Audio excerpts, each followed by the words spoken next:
Hello, everybody. It's great to be here one more time today. My name is Gary Fowler, and I am the host of Simplenight Presents. I'm the CEO and founder of GSD Venture Studios, a premier AI and quantum venture studio located in the heart of Silicon Valley. I'm a 17-time serial entrepreneur with several unicorns under the belt. I was on the original management team at Click Software, which was sold to Salesforce for $1.35 billion. Also, Eva.ai, an AI HR tech company that I co-founded with Dr. David Jang. We believe at GST that intellectual capacity is evenly spread around the world, but opportunities are not. So today I have an incredible guest, Eric Pelletier, who's joined me on several occasions. He's a Bain consultant. He is a consultant in areas of like e-commerce, retail. I mean, you name it. He's been a college professor, etc. And with that, I'd like to bring my good friend, Eric Pelletier, who's calling in from France. Hi, Eric. Hi, Gary. Pleasure to be here. So, today we're talking about customer loyalty. And, what does customer loyalty mean in today's competitive marketplace, Eric?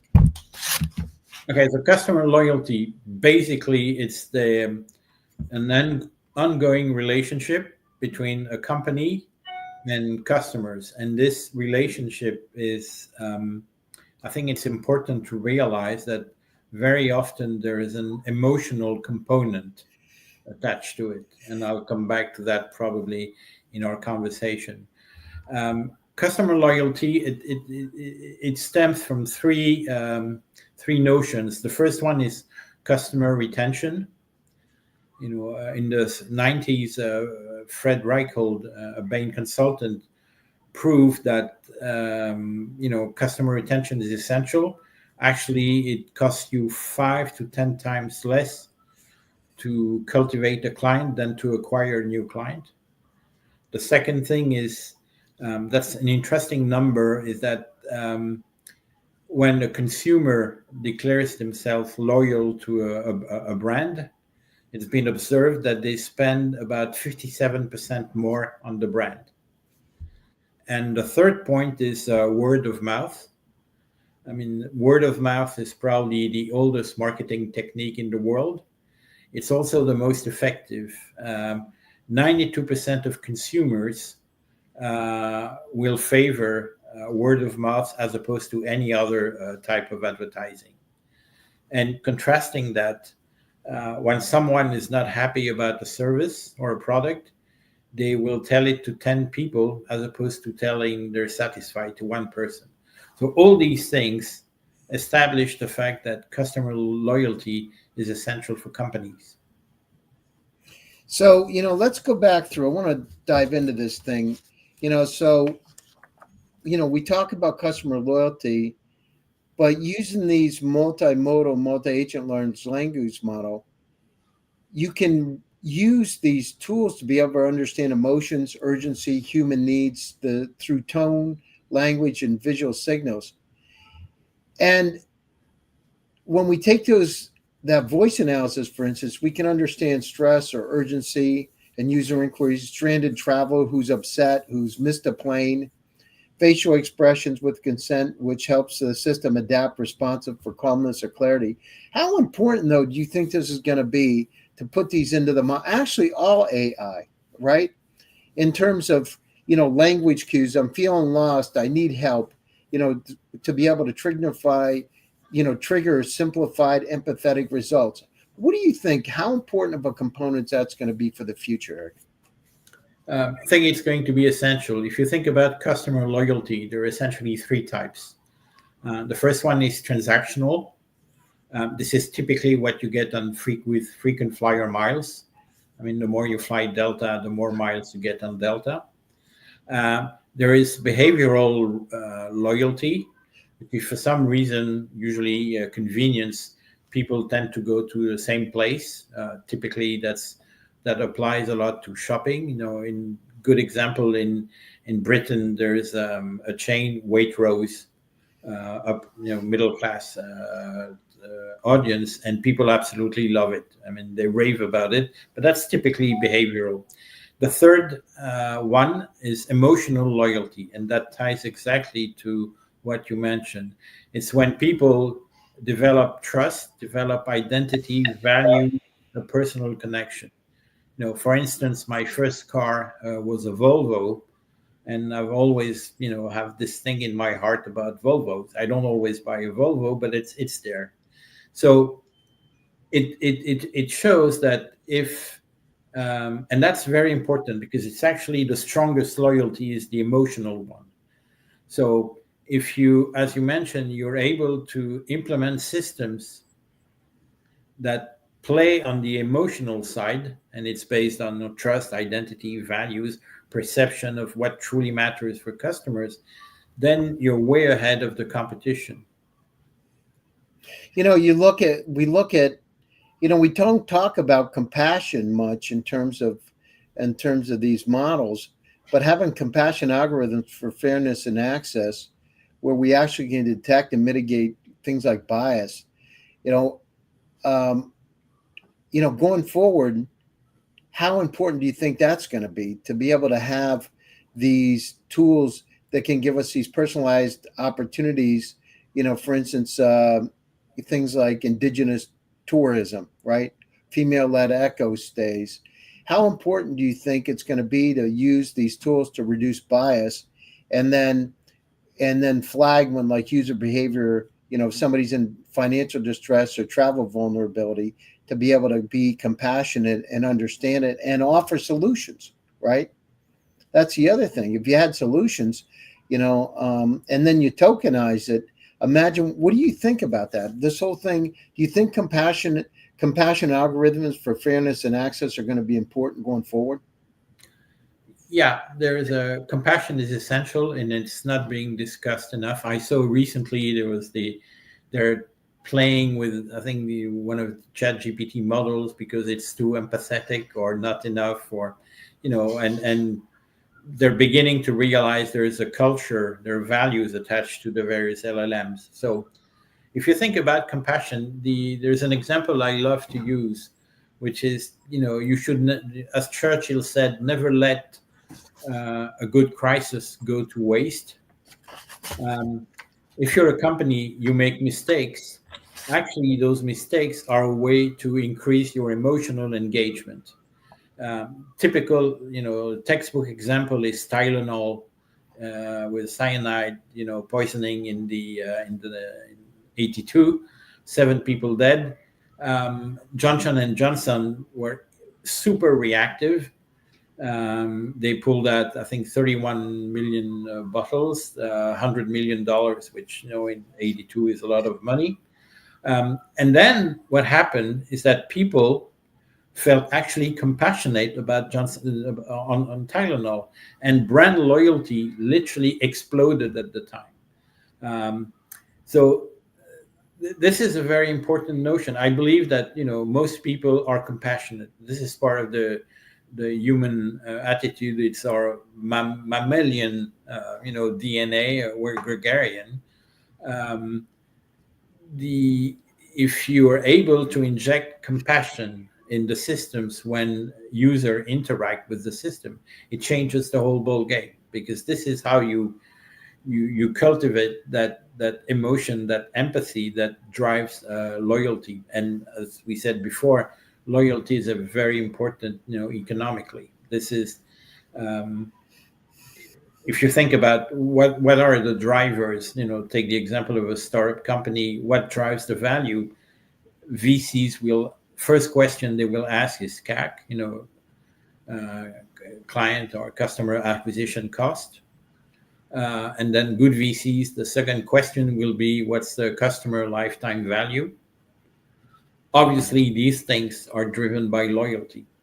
So very Yeah, I mean, important. you're right. And, their emotional connection. What about, with that, Eric, what do you think about if we use smart hyper personalization that from the beginning is rooted in kindness? The like traditional recommender engines, they really prioritize profit, right? But imagine if we ethically align to recommend what improves lives. Things like nature retreats for burned out professionals, not pushing travel during disaster areas, right? Prioritizing service with ethical reviews. Company with verified fair labor practices. How important? What do you think? How would that change things, or wouldn't it change things if we ethically align to recommend what improves lives? You think people would buy into it? Yeah, yeah. I think the one of the most popular movie ever, and you've probably seen it 27 times, is "It's a Wonderful Life." Um, Oh, and I love that. That was, growing up as a kid, I remember that. I just loved seeing that with Jimmy Stewart and yeah, you it, know, in the it, car. And what's the guy's name? Clarence. yeah. But The it's angel. interesting because at the core of the movie, he realizes he's had actually a very good life because he's been helping people. He's been compassionate. So it creates value. The first, so one, once again, as we mentioned, compassion, empathy, very important. The second thing is it doesn't eat into your profits in two ways. Because you take the example, if you send, holiday packages ads to people that are undergoing, a hurricane or an earthquake or floods, probably not going to work. So you're not going to get the revenue, but your reputation is going to be tainted. Um, so the ability to handle situation with kindness, with empathy is essential. The reason why when you said what you just did, I thought about examples. People used to like small, banks, community banks, because it's actually there was empathy, and the guy, Yeah, the but bank people manager. knew your conditions, right? Well, that goes back to Wonderful Life, doesn't it? Absolutely, this is it. It's the uh, and so now there is with AI, with these agents, there is the opportunity to industrialize that, and it's not shocking. It's actually super ethical. Yeah, it's super ethical, and I mean, it's got to happen. I mean, think about this. When you call up Social Security or you call up other groups in the U.S. And worldwide, government service agents actually listen and care. So imagine being able to speak, 187 different languages to have inclusive service, and trauma informed tones for people dealing with loss or health crises or displacement or death. So those kind of things. What happens when somebody calls up, do you think, to one of these agents, these AI agents, that starts to care? What do you think is going to happen to that person in that's on the other end that's trying to get the service, to help citizens apply for aid or understanding legal documents? What do you think would happen? I think we've all been exposed to situations where you're being handled by a chat bot that's actually super stupid, that goes in loops and rounds, and doesn't give you the information you need, and you need form XXX. And he said, but I can't find it. And he said, but you need form XXX. So we've all been exposed to that. Um, and once again, this is bad, and it creates ill will, definitely. So if you step up in the way you build your agent, and actually, one algorithm is that when people are faced to that type of situation, when they require form XXX, it usually this is the background story, and this is what you need to be ready to handle. So this is how there's nothing magical about empathy. Empathy is a very refined level of understanding of the other person's needs and priorities. So One of the things that I came up with is what I call a platform wide empathy framework, right? And I don't know of anybody that's ever done that before, but if you had a platform wide framework like that, imagine what, right from the beginning, you're starting with that kindness, with the goodness. And yeah. so, what do you think about that? What do you Yeah, think about it? Yeah, you may recall a conversation we had like before COVID. So that's probably in the 17th century. Yeah. And I think you were about to write your first article, and it was about compassionate AI or empathy in AI. So obviously, the thought has matured, but there are ways to build models that will develop empathy, because once again, and kindness, because it's two things. One, it's a very sophisticated level of information, and you get that through hyper personalization. And then it's something about the tone and the way to handle the conversation. And these things, can be assembled today. And so look at it. If we look at it, how important is data and analytics in building customer loyalty, Eric, from your perspective? I've done lots of work and different types of, as Bain, we would go in and say customer retention is very important. One way to drive up customer retention is to have loyalty programs. Loyalty programs reward the fact that the person is a loyal customer, a repeat customer.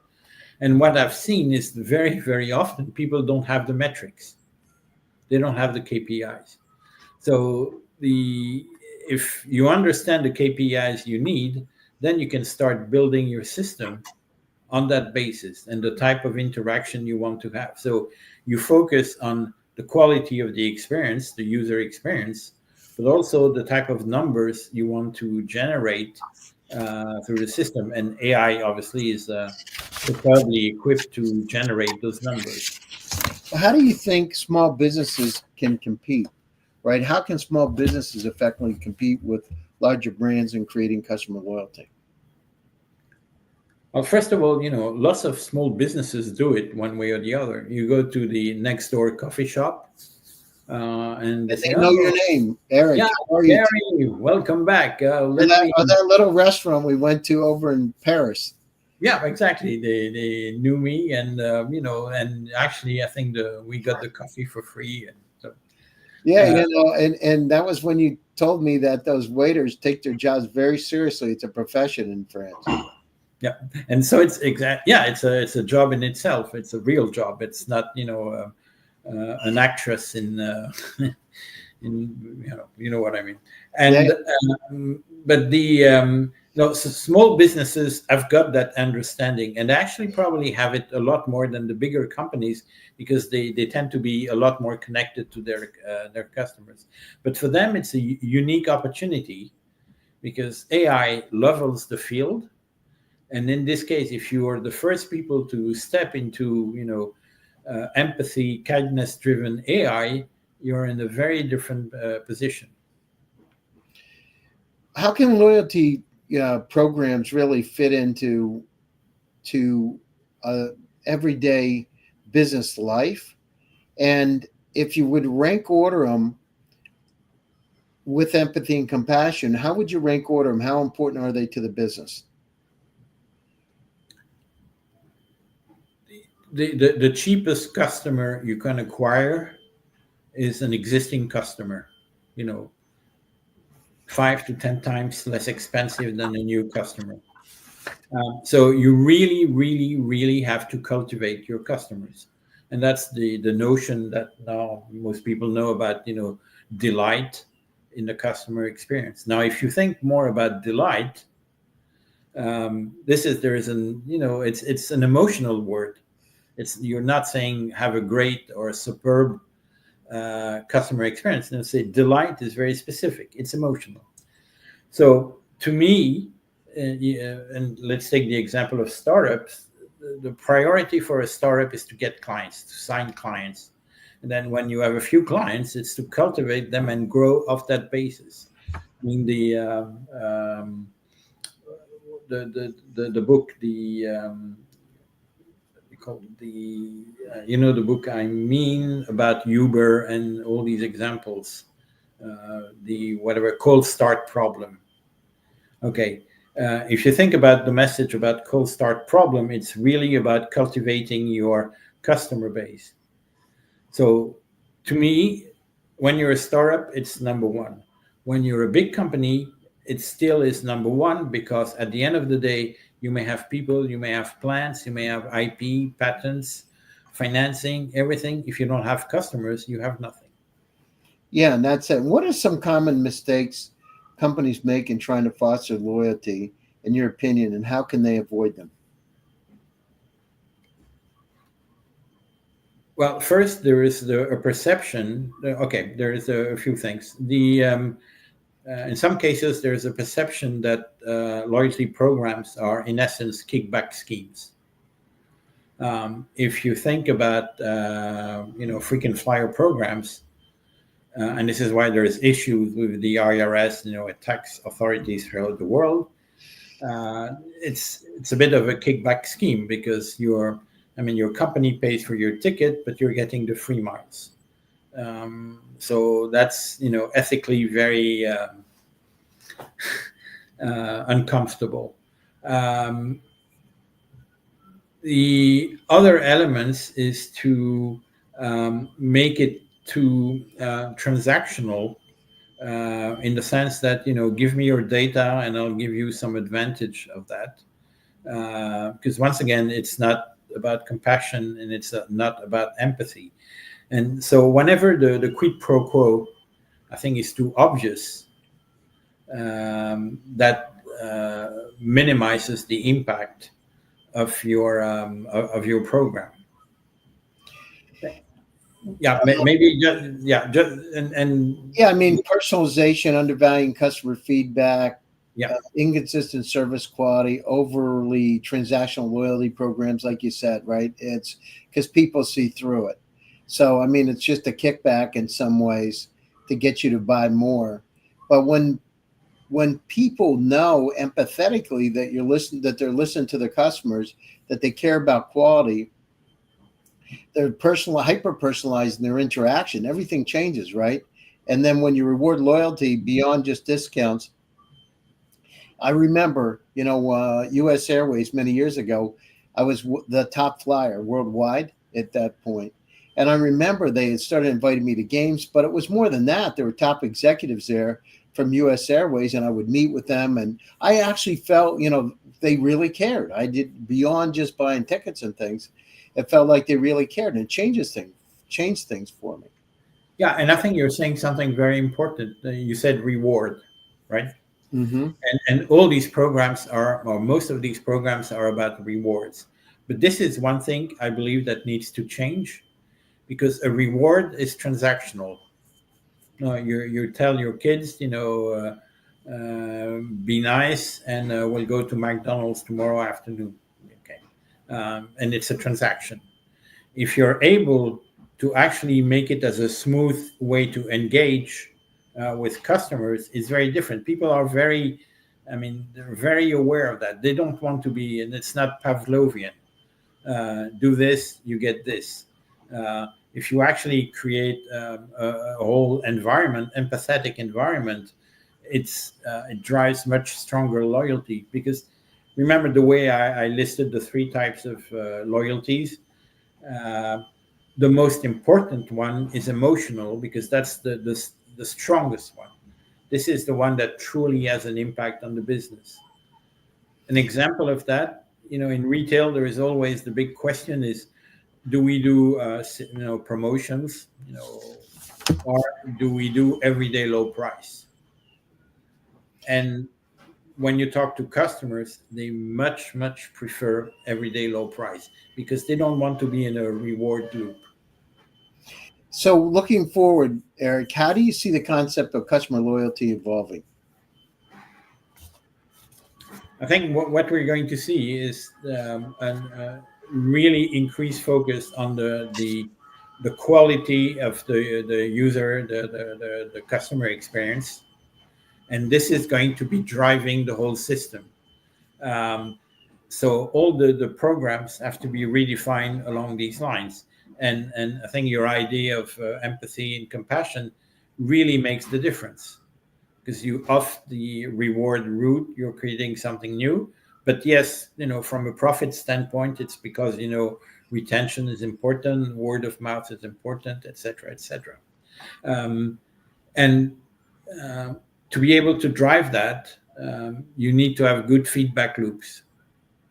No, Okay. I agree. I agree with you 100%. And everything's changing now with AI every day getting better and better. And every day, I say like your grandmother that has empathy and compassion that really cares about you and what the kind of experience that you're having. It's going to shift the way that we do business. It's going to shift the way we live our lives, right? It's going to change things because with this, remember the infobesity problem, all the data we have around us, it's going to give us a guiding light, a Sherpa to be able to help guide us through the digital jungle. So, Eric, closing thoughts, and what's the best way for people to get a hold of you? You have a LinkedIn profile? I have a LinkedIn profile, and my email is just below me.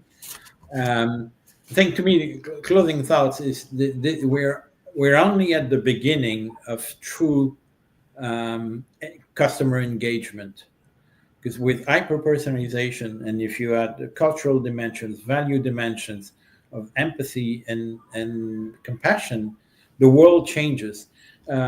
Recently, there was a conference by Sam Altman, and he was showing the way people use ChatGPT, and it's very interesting because the younger generation, they are actually beginning to ask life advice to ChatGPT. So it means that they have no issue of talking to a machine. They have no issue of being transparent and asking for compassion and kindness. So it's happening. So put it at the core of what you do with your clients. No, that's great. I really appreciate it, Eric. Eric, thanks for joining us today one more time for Simple Nights Presents. And to all of you out there, my name is Gary Fowler. I'm your host. Have a great weekend. Stay happy, stay safe, and stay healthy. We'll be back to you again soon with another exciting edition. Thanks again, Eric. Thank you.